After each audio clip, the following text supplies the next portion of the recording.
Hello everyone. Thank you for coming out this morning. My name is Harold De Vera. Before I begin the presentation, let me tell you about myself. I am a student of STI Global City, currently taking up Bachelor of Science in Information Technology or what we call BSIT.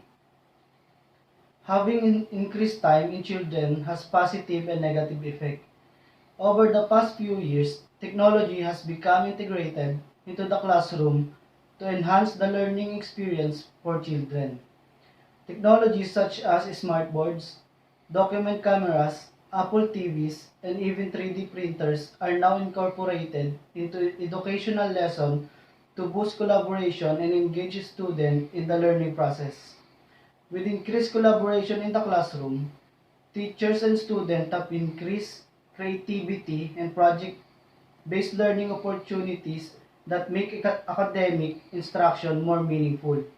It helps us to make easiest our learning process and give some positive effect.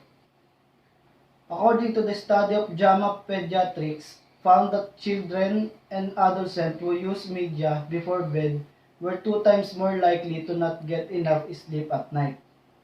Even further, having access to a media device in their sleeping environment, even if the device was not being actively used near bedtime, was also associated with an inadequate amount of sleep. Children under the age of 13 typically required 11 to 14 hours of sleep, depending on their age. Sleep is immensely important for children, as it promotes growth, helps heart health, affects weight, increase attention span, and even boosts learning.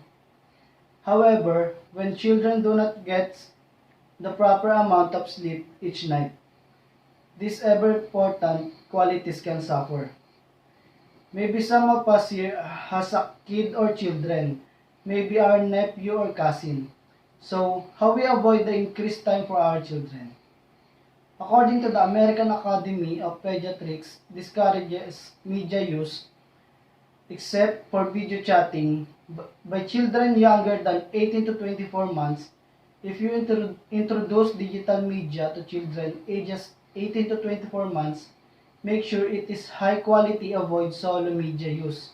For children aged 2 to 5, limit screen time to 1 hour a day of high quality programming.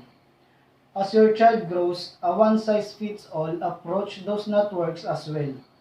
You will need to decide how much media to let your child use each day and what is appropriate.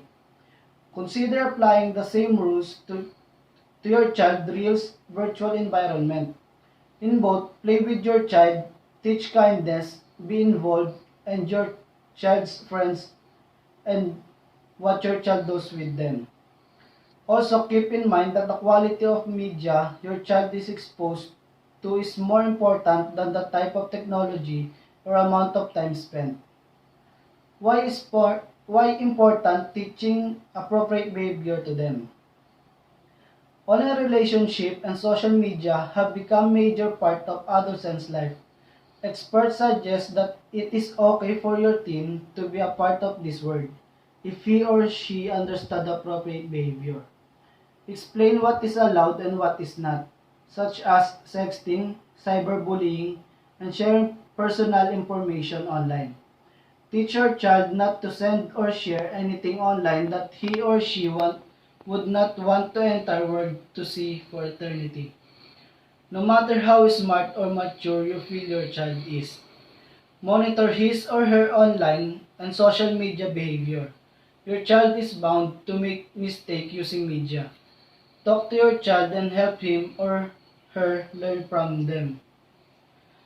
According to Healthline Parenthood, other studies have found that excessive screen time can harm children's health, like increasing obesity and disrupting sleep.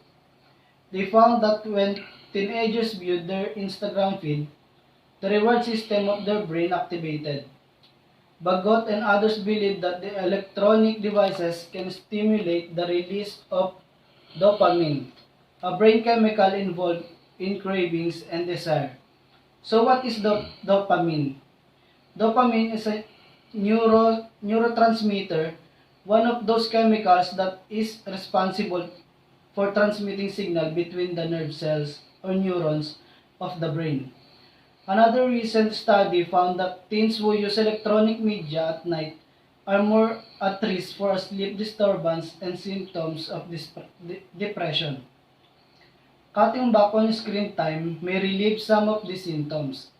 Researchers at the University of Pennsylvania found that college students who limited their screen time to less than 30 minutes a day were less lonely and depressed, even after just 3 weeks. This research and the ABCD study add to our growing understanding of how screen time affects children. Although Silky cautioned against thinking that electronic devices are melting everyone's brains.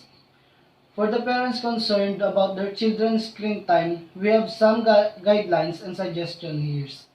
First, for children under 18 months old, no screen time. Second, for children 18 to 24 months, parents should choose only high-quality media, watch it with their child.